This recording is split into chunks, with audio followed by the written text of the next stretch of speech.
Tell me a little bit about the grand opening of the Cases building.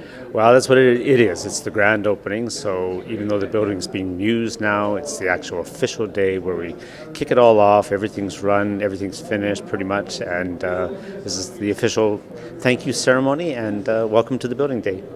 Tell me a little bit about what can be found in this high-tech building.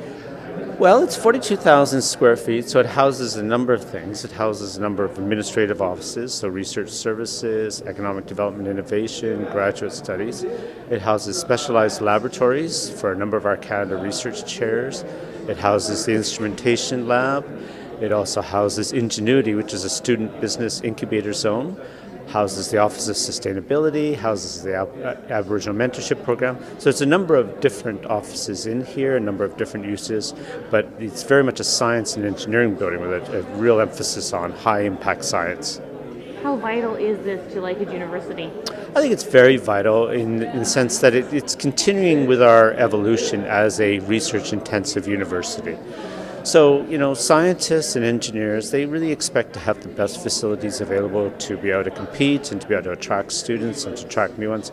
And that's what we're giving them here. We're giving you the best tools and equipment and facilities to do your research.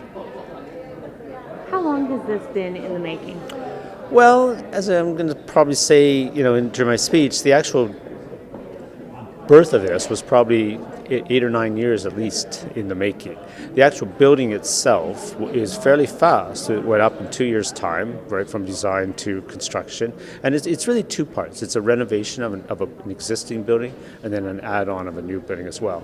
And that has its own uniqueness, how you renovate a building, how you strip it out, and how you tack on a brand new building as well.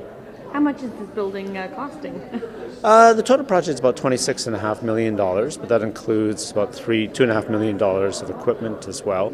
So it's about $500 a square foot, or if you want, it costs the same amount as the Empire State Building. There's a provincial government representative here today. Is there any hope that there will be some funding announced?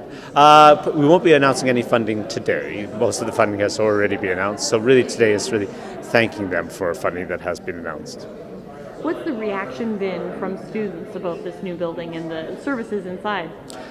Well, I think it's just starting off in the sense that a lot of the students are finding the building. They're finding this is a place to be. And now that much more is happening in the laboratories, I think we're going to have a lot more interaction with the students. But by and large, Lakehead students are looking for new spaces to be a part of. They bring them more on campus, places to study, places to work. So I would say by and large, every student I've talked to has been truly excited about having a new place to be in. And how important is this for our community and for Northwestern Ontario? I think it's also very important for these communities as well. One of the things we want to do a lot in the community is to be making sure our research services the community, services community needs, helps to develop new industry, helps to develop new businesses. A lot of the work that we do here will be done through extension services as well. So as new businesses and new industries, and even existing ones, are looking for ways to expand or to increase their workforce, they really are saying, what can the university offer? And the university offers talent, it offers expert opinions, but it also offers analytical services. Great. Thank you. Anything else you want to add? No, just really excited that to have it actually going. And, now we're looking at putting more things on the wall, getting some art up and running, and it should be fun.